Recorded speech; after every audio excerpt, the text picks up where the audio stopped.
আমি মান্থ প্রেডিকশনের জন্য একটা পোস্ট করেছিলাম, মানে যারা 1 চুজ করেছে, 2 চুজ করেছে, 3 চুজ করেছে তাদের জন্য।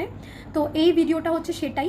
কিন্তু তার আগে আমি একটাই কথা বলতে চাই, দেখো অনেকেই তো আছে 1 চুজ করেছো, অনেকেই 2 চুজ করেছো, অনেকেই 3 চুজ করেছো। এবার সবার চার্ট তো সমান নয়। এই গাইডেন্স কিন্তু সবার যে 100% মিলবে এরকম একদমই নয়।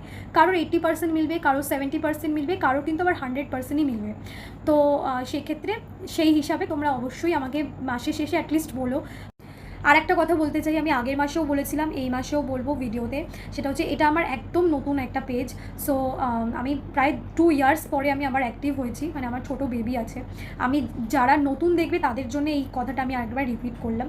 তো সেক্ষেত্রে একটুখানি পেজটাকে ফলো করে দিও, একটুখানি এই যে পোস্টটা রয়েছে সেটাতে একটু রিঅ্যাক্ট করে দিও, একটু পাশে থেকো। আসলে ভিডিও বানাতেও খুব ভালো লাগে, তার জন্যে আমি প্রত্যেক দিন নানান ধরনের রেমেডিস পোস্ট করি, তোমরা সেগুলো ফলো করো। আর যারা ইউটিউব থেকে দেখছো তারা অবশ্যই সাবস্ক্রাইব করে দিও, একটুখানি পাশে থেকো তোমরাও।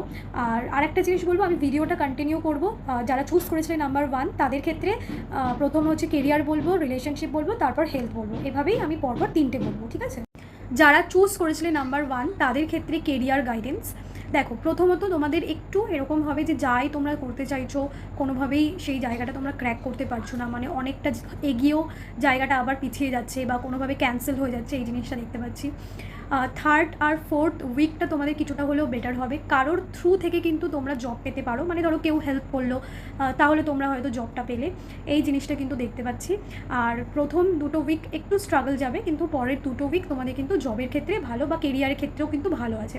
যারা কাজ করছো অলরেডি তাদের ক্ষেত্রে বলবো তোমাদের কিন্তু কোনোভাবে কাজের জায়গায় কোনো সমস্যা আসতে পারে প্রথম 2টো উইকের মধ্যে, বাট কারো থ্রুতে আবার হয়তো সমস্যাটা মিটে গেল, এই জিনিসটাও কিন্তু আছে। মানে কারো মানে এই উইকে তোমরা, মানে এই মান্থে যেটা তোমরা পাবে সেটা হচ্ছে কারোর দ্বারা কোনোভাবে হেল্প পেতে পারো তোমরা, ঠিক আছে? ব্যাস, জব পেতে পারো তোমরা। আর বিজনেস যারা করছো তাদের বলবো যে খুব বুঝে শুনে মাথা খাটিয়ে তারপর এগোবে। যারা চুজ করেছিলে নাম্বার 1 তাদের ক্ষেত্রে রিলেশনশিপ গাইডেন্স। দেখো এই মাসটা তোমাদের কিন্তু একটু টাফ যেতে চলেছে রিলেশনশিপের দিক থেকে, ঠিকঠাক মতন ডিসিশন নিও। মানে ধরো যদি তুমি ঝগড়া করো, পার্টনারও ঝগড়া করে, তাহলে কিন্তু ঝগড়াটা বেশি বাড়বে। ইমোশন ডিসব্যালেন্স দেখতে পাচ্ছি, পার্টনার তরফ থেকে একটু কী বলে ইগো বা ধরো ইগনোর করছে, এই জিনিসগুলো কিন্তু প্রবলেম ফেস করতে পারো। সেখান থেকে তোমার প্রচণ্ড ইমোশন ডিসব্যালেন্স বা প্রচণ্ড পরিমাণে তুমি ভাবছো রিলেশনশিপ নিয়ে, এই জায়গাটা কিন্তু তোমাদের এই মাসে দেখতে পাচ্ছি। রিলেশনশিপের দিক থেকে একটু ভেবেচিন্তে এই মাসে ডিসিশন নেবে। ইভেন ফ্যামিলি থেকে কিন্তু কোনো প্রবলেম আসতে পারে, এটাও কিন্তু শো করছে। যারা চুজ করেছিলেন নাম্বার 1 তাদের ক্ষেত্রে হেলথ কীরকম যাবে?